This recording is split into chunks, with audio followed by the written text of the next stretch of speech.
अस्सलाम वालेकुम dear friends, इस वीडियो में पढ़ेंगे बहुत से वैकेबलरीज और इसके साथ साथ ग्रामर और इसके साथ साथ एक इंटरेस्टिंग स्टोरी। सही है, चलिए स्टार्ट करते हैं। लिखा हुआ है कि द अंग्री यानी कि भूखा, अंग्री मतलब भूखा, ये वो अंग्री नहीं है, उसको एंग्री कहते हैं। जैसे ANGRY एंग्री, उसका मैंने नाराज। सही है, ए है अंग्री, अंग्री मीन भूखा। कैटरपिलर, कैटरपिलर मतलब तितली। वैसे इसका मैंने सुंडी भी है और तितली का बच्चा भी है, लेकिन मैं आसानी के लिए यहाँ पे तितली कहूँगा, ठीक है। अच्छा, ये अंग्री जो है ये बेसिकली एक एडजेक्टिव है। सही है, एक एडजेक्टिव है। एडजेक्टिव होता क्या है? अभी आपके जहन में कोई क्वेश्चन आता है कि एडजेक्टिव होता क्या है? एडजेक्टिव बेसिकली एक वर्ड होता है जो किसी नाउन या प्रोनाउन की किसी या उसकी रंगत को बयान करता है, या उसकी साइज को बयान कर देता है, या किसी आलत को बयान कर देता है। ठीक है, आलत, साइज या उसकी सिफात की अच्छाई, बुराई, इन सब को जब वो बयान करता है उसी वर्ड को हम क्या कहते हैं? एडजेक्टिव कहते हैं। जैसे यहाँ पे अंग्री जो है बेसिकली इसकी सिचुएशन बता रहा है, कैटरपिलर की, तितली की सिचुएशन बता रहा है कि वो अंग्री है, तो इस तरह से ये क्या हुआ? एडजेक्टिव हुआ। ठीक है, द अंग्री कैटरपिलर यानी कि भूखा कैटरपिलर यानी कि भूखा तितली। ठीक है, आगे जाते हैं। लिखा हुआ कि वंस अपॉन अ टाइम, एक मर्तबा का जिक्र है या एक मर्तबा। ठीक है, there was a little caterpillar, एक छोटा कैटरपिलर था, एक छोटा तितली था। आ मीन एक, लिटिल मीन छोटा, और कैटरपिलर मतलब तितली। नेम्ड, उसका नाम था कार्ल। उसका नाम क्या था? कार्ल था। कार्ल जो था लव्ड, पसंद करता था टू हीट, खाना खाना। सही, यानी कि वो बहुत ज़्यादा खाना खाना पसंद करता था। यहाँ पे देख रहे हो लव्ड लिखा हुआ है। लव जो है सेकंड फॉर्म है लव का, और यहाँ पे सब्जेक्ट, जब कोई सब्जेक्ट आ जाए उसकी डायरेक्ट उसके बाद में एक वर्ब की सेकंड फॉर्म आ जाए तो समझ लेना वो पास्ट इंडेफिनिट का सेंटेंस है। जब पास्ट इंडेफिनिट आप ट्रांसलेट कर रहे होंगे तो आप क्या वहाँ पे आखिर में या था लगाओगे या ये। फॉर एग्जाम्पल, मैं स्कूल गई, ई आ गया। ठीक है, या मैं स्कूल जाता था, तो ये पास्ट इंडेफिनिट की उर्दू में पहचान। सही है, कार्ल लव्ड, पसंद करता था, टू हीट, खाना खाना। ईट मतलब खाना खाना। ई यानी कि वो, एट खाता था, लीव्स पत्ते, फॉर ब्रेकफास्ट नाश्ते के लिए, ब्रेकफास्ट मतलब नाश्ता, लंच मतलब दोपहर का खाना, एंड और डिनर यानी कि रात का खाना। ठीक है, अच्छा यहाँ पे आप देख रहे हो ई मतलब वो, ई बेसिकली एक प्रोनाउन है। ठीक है, ये एक प्रोनाउन है, अक्सर उनके लिए इस्तेमाल किया जाता है जो मर्द हो, ठीक है, या मेल हो। ठीक है, ई एट जो है ईट का सेकंड फॉर्म है। किधर है ईट? यहाँ पे देख रहे हो, ये इसके सेकंड फॉर्म है। ये क्या है? यहाँ पे मैंने लेफ्ट के बारे में कहा था कि जब किसी नाउन या किसी सब्जेक्ट के बाद डायरेक्ट सेकंड फॉर्म आ जाए तो पास्ट इंडेफिनिट है। यहाँ पे देख रहे हो ये सेकंड फॉर्म है ई का, ईट का, तो इस वजह से ये पास्ट इंडेफिनिट का हुआ। ठीक है, 8 लीव्स खाता था, पत्ते खाता था अपने नाश्ते में, दोपहर के खाने में और रात के खाने में। ठीक है, यहाँ तक समझ में आ गया। फिर आगे लिखा है कि वन सनी डे, एक रोशन दिन, यानी कि एक धूप वाली दिन में, सनी मतलब धूप वाली या रोशन, डे मतलब दिन। कार्ल सा, कार्ल ने देखा, यानी कि वही तितली ने देखा। ये सा जो है सी की सेकंड फॉर्म है। देखा किस चीज़ को? अ बिग, एक बड़ा, रेड एप्पल, एक सुर्ख एप्पल यानी कि सुर्ख सेब। यहाँ पे देख रहे हो बिग और रेड का इस्तेमाल हुआ है, ये दोनों एडजेक्टिव है। मैंने क्या कहा था यहाँ पे एडजेक्टिव के बारे में? एडजेक्टिव किसी की रंगत, किसी की अच्छाई, किसी की बुराई, या किसी की साइज या किसी की हालत को बयान करें, उसको हम एडजेक्टिव कहते हैं। बेसिकली ये बिग जो है ये साइज बता रहा है, किसकी? एप्पल की, एक नाउन की। इसी तरह रेड जो है इसी नाउन यानी कि एप्पल की में रंगत बता रहा है। तो ये दोनों क्या हुए? एडजेक्टिव हुए। आई होप कि यहाँ तक एडजेक्टिव के बारे में कोई आपको कन्फ्यूजन नहीं हो गया। सही है, तो कार्ल ने एक बहुत बड़ा सुर्ख एप्पल देखा, उसके मुंह से क्या निकल गया? यम। ठीक है, ई सैड, उसने कहा यम, उस यानी कि टेस्टी दिख रहा था, तो उसके मुंह से ये इंटरजेक्शन निकल गया। ठीक है, अच्छा, this will be my dessert, ये मेरा डिजर्ट होगा। दिस मतलब है, विल बी ये फ्यूचर इंडेफिनिट का सेंटेंस है, होगा, माही मेरा डिज़र्ट। डिज़र्ट कहते किसको है? अक्सर डिज़र्ट उसको कहते हैं जब आप खाने के बाद कोई मीठा चीज़ खाएं, उसको हम डिज़र्ट कहते हैं। ठीक है, यहाँ तक आई होप कि हम यहाँ तक समझ में आ गए। चलिए अगले पेज पे जाते हैं। इसी तरह आगे लिखा हो कि कार्ल क्रॉल्ड, कार्ल जो है क्रॉल्ड यानी कि रिंगा, ठीक है। रिंगना यानी कि किस तरह आप पाँव के बल चलते हो ज़मीन पे, उसको रिंगना कहते हैं, ठीक है, या घसीटना। कार्ल ने रिंगा टू द एप्पल, एप्पल की तरफ। यहाँ पे जो टू देख रहे हो एक प्रपोजिशन है, इसके बहुत से मीनिंग है, इसके करीबन 8 मीनिंग बनते हैं, ठीक है। इसके मुख्तलिफ इस्तेमालात होते हैं, यूजेस होते हैं, आप मेरे चैनल पे इसके इस्तेमालात देख सकते हो। टू जो है प्रपोजिशन है, लेकिन यहाँ पे इसका मैनी है की तरफ, ठीक है। कार्ल जो है वो रिंगा एप्पल की तरफ, यानी कि सेब, एप्पल ट्री की तरफ, यानी कि सेब की दरख्त की तरफ, ठीक है। एंड और स्टार्टेड शुरू की, टू क्लाइम यानी कि चढ़ना, सही है। यहाँ पे इसको क्लाइंब मत पढ़ना, ये जो बी है ये साइलेंट है, ठीक है, इसको क्लाइंब पढ़ना, सही है। जब एम के बाद बी आ जाए उस बी को आप नहीं पढ़ोगे, जैसे कि तम है, उत्तम नहीं है, उत्तम है, प्लम है, ठीक है, प्लम्ब नहीं है, सही है। तो जब एम आ जाए तो यहाँ पे बी को नहीं पढ़ेंगे, ठीक है। अच्छा, कार्ल जो है वो एप्पल ट्री की तरफ रिंगा, ठीक है, और फिर उसके ऊपर चढ़ना शुरू किया। स्टार्टेड में शुरू करना, क्लाइंब मतलब चढ़ना, ठीक है। It was a long way up for the little Karl, ये छोटे कार्ल के लिए बहुत लंबा सफ़र था ऊपर चढ़ना, ठीक है। लॉन्ग वे मीन बहुत बड़ा, सही है। अप मीन ऊपर, फॉर के लिए, फॉर जो है एक प्रपोजिशन है, लिटिल कार्ल यानी कि छोटे कार्ल के लिए, ठीक है, यानी कि उसके ऊपर चढ़ना एक बहुत बड़ा सफ़र था क्योंकि वो रिंग रहा था, ठीक है। बट लेकिन ई कैप्ट गोइंग, वो जाता रहा, वो चलता रहा। कैप जो है एक कीप की सेकंड फॉर्म है, गोइंग मीन जाना, लेकिन यहाँ पे कीप गोइंग मतलब जाता रहा, ठीक है। फॉर एग्जांपल मैं कहता हूँ मैं हमेशा पानी पीता रहता हूँ, मैं इसका सेंटेंस मैं यूँ बनाऊँगा कि I keep drinking water, I keep drinking water, मैं पानी पीता रहा, आई कैप्ट ड्रिंकिंग वाटर, ठीक है। तो यहाँ पे बिल्कुल इसी स्ट्रक्चर का इस्तेमाल हो, लिखा हो कि बट ई कैप्ट गोइंग, लेकिन वो जाता रहा, ठीक है, हालांकि बहुत बड़ा सफ़र रहा, वो जाता रहा।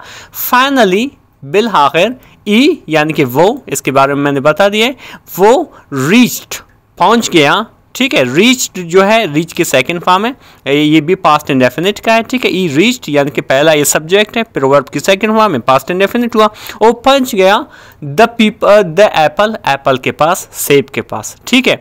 रीच जो है अक्सर ये यहाँ पे बहुत से लोग मिस्टेक करते हैं कि रीच के बाद टू भी लगाते हैं, एक प्रपोजिशन लगाते हैं। जब रीच के बाद कोई प्रपोजिशन होता है वो बेसिकली गलत होता है, ठीक है। हालांकि आप मुख्तलिफ डिक्शनरी में देखोगे जब आप रीच का इस्तेमाल करोगे उसके सामने वो प्रपोजिशन का इस्तेमाल करते हैं, लेकिन मोस्टली ग्रामेटिकली गलत है, ठीक है। ई रीच और पहुंच गया द एप्पल, सेब के पास।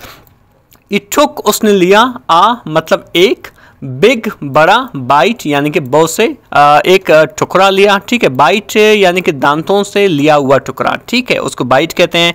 उसने एक बहुत बड़ा बाइट लिया उसका, उसी सेब का। सडनली अचानक, ई हर्ड उसने सुना, अर्ड जो है ईयर का सेकंड फॉर्म है, उसने सुना एक टाइनी हल्का सा वॉइस यानी कि आवाज़, ठीक है। जब उसने बाइट लिया तो अचानक से उसने एक आवाज़, एक हल्का सा आवाज़ सुना, ठीक है।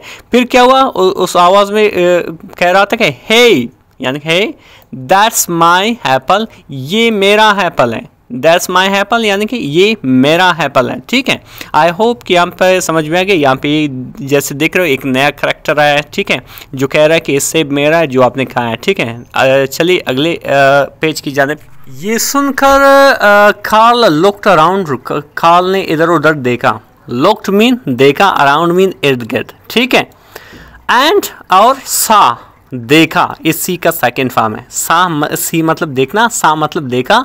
अ लिटल एक छोटा सा आंट चुंटी, नेम्ड एंडी जिसका नाम एंडी था, सही है। जब किसी ने कहा कि ये मेरा सेब है तो कार्ल ने इधर उधर देखा और देखा कि एक छोटा सा आंट था, चुंटी था, ठीक है, जिसका नाम एंडी था। एंडी वॉज कैरिंग, एंडी उठा रहा था। यहाँ पे जो है ये पास्ट कंटिन्यूस टेंस है, जैसे कि पास्ट कंटिन्यूस की जो निशानियाँ होती है, सिंबल्स होते हैं, वो क्या होते हैं कि उसकी जो वर्ब में आईएनजी होता है और उसकी जो हेल्पिंग वर्ब है, ई जो है हेल्पिंग वर्ब है, उसमें वाज और वर्क का इस्तेमाल होता है। एंडी वाज कैरिंग, एंडी उठा रहा था, कैरी में उठा रहा था, उठाना, ठीक है। सुमाल छोटा, पीसेस यानी कि टुकड़े, ऑफ एप्पल यानी कि सेब के, ऑफ मीन खा के की, ऑफ ए प्रपोजिशन है, एप्पल मतलब सेब, सेब के छोटे टुकड़े उठा रहे थे, बैक टू हिज होम अपनी घर की तरफ, ठीक है, अपनी घर की तरफ वापस ही अपनी, यानी कि वो सेब के टुकड़े उठा कर वापस अपनी घर की तरफ जा रहा था, ठीक है, इनको उठाते हुए, सही, कैरी मीन उठाना, सही है। अच्छा फिर क्या कहा, आई एम सॉरी, मुझे माफ़ कीजिएगा, आई एम सॉरी, मुझे माफ़ कीजिएगा, किसने कहा, सैड द कार्ल ने कहा, सही है, यानी कि उसी तितली ने कहा। आई वॉज सो हंग्री, मैं बहुत भूखा था, आई वॉज मैं था, सो मतलब बहुत, हंग्री मतलब भूखा, ठीक है, एंड और the Apple looked so good, Apple जो था वो बहुत अच्छा दिखाई दे रहा था, मैं बहुत भूखा था और जो एप्पल था, जो सेब था, वो बहुत अच्छा दिखाई देता था, लुक्ड दिखाई देना, ठीक है, ये लुक्ड है दिखाई दिया, सो मतलब बहुत, गुड मीन अच्छा, ठीक है। जितने भी वैकेबलरीज और यहाँ पे ग्रामर में एक्सप्लेन कर रहा हूँ उनको खुदारा उनको लेके नोट करें, ताकि जब नेक्स्ट वीडियो में ये ग्रामर डिस्कस की जाएंगे, ठीक है, वो आपके समझ में बआसानी आ जाए, ठीक है। अच्छा इसी तरह आगे बढ़ेंगे, लिखा हुआ है एंडी स्माइल्ड, एंडी ने क्या किया, मुस्कुराया। इस स्माइल जो है, इस स्माइल का सेकंड फॉर्म है जिसका माने है मुस्कुराना, यहाँ पे है एंडी स्माइल्ड, यानी कि एंडी ने मुस्कुराया, ए भी पास्ट इंडेफिनिट का सेंट है, सही। स्माइल्ड फिर कहा इट्स ओके, कोई बात नहीं, यानी कि ठीक है। ई सैड उसने कहा, यानी कि किसने कहा, एंडी ने कहा, उसकी छोटे आंट ने कहा। लेट्स शेयर, आओ बांटें, लेट्स शेयर मतलब आओ बांटें, शेयर मीन बांटना। The Apple is big enough, Apple जो है बहुत बड़ा है, काफ़ी बड़ा है। द एप्पल इज, एप्पल है, बिग मतलब बड़ा, इनफ मीन काफ़ी, यानी कि एप्पल जो है, सेब जो है काफ़ी बड़ा है। फॉर बोथ ऑफ अस, हम दोनों के लिए, अस मीन अम, ठीक है, बोथ मतलब दोनों के लिए, ठीक है। आई होप कि यहाँ तक भी समझ में आ गया होगा, और ये जितने भी छोटे मोटे वोकैबुलरीज और ग्रामर हैं उनको साथ साथ नोट करते जाएं। और जब फॉर एग्जांपल कुछ ऐसे ग्रामर भी होते हैं जो आपको ऑलरेडी आते हैं, लेकिन यहाँ पे मैं फिर भी एक्सप्लेन कर रहा हूँ, स्पेशली उनके लिए जो उनको नहीं आते हैं, लेकिन कम से कम आपको अगर आते हैं, आप उनको दोबारा देख रहे हो तो ये समहाउ आपके लिए एक रिपीटिशन होगा, ठीक है। ऐसा नहीं है कि आपको एक ग्रामर आता है बस मुझे और नहीं चाहिए, नहीं, यहाँ पे इसकी रिपीटिशन आपके लिए हो रहे हैं, ठीक है। चलिए आगे बढ़ते हैं, बहुत ही इंटरेस्टिंग स्टोरी है। फिर इसी तरह आगे लिखा हो कि कार्ल यानी कि वही तितली, एंड हैंडी यानी कि चींटी, एट खाया, ईट की सेकंड फॉर्म है, किस चीज़ को, द एप्पल यानी कि सेब को, टुगेदर एक साथ, टुगेदर मतलब एक साथ, दे यानी कि वो, लाफ्ड हंसे, एंड टॉक्ड और बातचीत की। लाफ्ट जो है, लाफ की सेकंड फॉर्म है मतलब हंसना, ठीक है, और टॉक्ड जो है, टॉक की सेकंड फॉर्म है, टॉक्ड मीन हंसा, ठीक है, या बातचीत करना। कार्ल टोल्ड एंडी, कार्ल ने एंडी को बताया, यानी कि तितली ने उसी यानी कि चिंटी को बताया, अबाउट के बारे में, द बेस्ट लीव्स बेहतरीन पत्तों के बारे में, टू हीट खाने के लिए, यानी कि कार्ल ने एंडी को बताया कि कौन से पत्ते ज़्यादा खाने के लिए बहुत अच्छे हैं, ठीक है, ये कार्ल बता रहा है। फिर एंडी टोल्ड कार्ल, एंडी ने कार्ल को बताया, टोल्ड जो है, टोल्ड जो है टेल की सेकंड फॉर्म है जिसका मैंने बताना। एंडी टोल्ड कार्ल, एंडी ने कार्ल को बताया अबाउट इज एडवेंचर्स, अपने कारनुमाइयों के बारे में, एडवेंचर्स के बारे में, एडवेंचर्स मीन कारनुमाइयाँ, ठीक है, यानी कि मुहिम, ठीक है, अपने एडवेंचर्स के बारे में बताया। विद इज एंड फ्रेंड्स, अपने दोस्तों के साथ किए गए कारनुमाइयों को बताया, ठीक है, विद मतलब के साथ, इज मतलब अपने, एंड फ्रेंड्स मतलब चींटी दोस्तों से, ठीक है। इसी तरह आगे लिखा कि after they finished the Apple, Apple को खाने के बाद, ठीक है, आफ्टर मीन के बाद, दे मतलब वो, ठीक है, फिनिश्ड मीन ख़त्म करना, द एप्पल, एप्पल यानी कि सेब को। कार्ल फेल्ट, कार्ल ने महसूस की, ए फील की सेकंड फॉर्म है, महसूस की, हैप्पी खुश, एंड फुल और भरा हुआ, यानी कि उसका पेट भर गया था। कार्ल ने महसूस किया कि वो बहुत खुश है और उसका पेट ज़बरदस्त भरा हुआ है। फिर उसने कहा थैंक यू, आपका शुक्रिया, फॉर शेयरिंग विद मी, इसको मेरे साथ बांटने के लिए, शेयर मीन बांटना, जैसे इसका मैंने बता चुका हूँ, विद मी मेरे साथ। सैड द कार्ल, कार्ल ने कहा you are a good friend, आप एक अच्छे दोस्त हो, क्योंकि अब इसको पेट भर चुका था, तभी तो कह रहा है कि आप अच्छे फ्रेंड हो। ठीक है, you are a good friend, आप एक अच्छे फ्रेंड हो। ठीक है, चलते हैं लास्ट पेज की जानिब। फिर इसी तरह आगे लिखा कि एंडी स्माइल्ड, इस बात पर एंडी ने यानी कि उसी चींटी ने मुस्कुराया और कहा कि you are a good friend too, आप भी एक अच्छे दोस्त हो। टू मतलब बी, फ्रेंड मीन दोस्त, गुड मीन अच्छा। ठीक है, आप भी एक अच्छे फ्रेंड हो। कार्ल, ठीक है, शेयरिंग इज़ फन, शेयरिंग जो है वो अच्छा है। ठीक है, शेयर मीन बांटना, इज़ मतलब है, फन मीन बहुत अच्छा है। ठीक है, अच्छा यहाँ से फ़न का बहुत से मीनिंग निकलते हैं, फ़न का मतलब तफरी भी है, लेकिन यहाँ पे इसका मीनिंग अच्छा। ठीक है, फिर आगे लिखा है कि फ्रॉम दैट डे ऑन, उस दिन से Karl and Andy were best friend, Karl और एंडी जो हैं वो बेस्ट फ्रेंड बन गए थे। दे प्लेड, वो खेलते थे, टुगेदर एक साथ, शेयर्ड फूड यानी कि वो खुराक बांटते थे एक दूसरे के साथ, एंड और एड मैनी एडवेंचर्स, कहीं एडवेंचर्स पे गए वो। ठीक है, एडवेंचर्स में कारनुमाइयाँ, महम। ठीक है, कार्ल ने सीखा, कार्ल लर्न, कार्ल ने सीखा। ठीक है, दैट के sharing is sweet and fun, sharing जो है बांटना जो है अच्छा और मीठा है यानी कि प्यारा है। सही है, स्वीट मतलब प्यारा और अच्छा है। ठीक है, यानी कि बांटना, किसी के साथ चीज़ों को बांटना। सही है।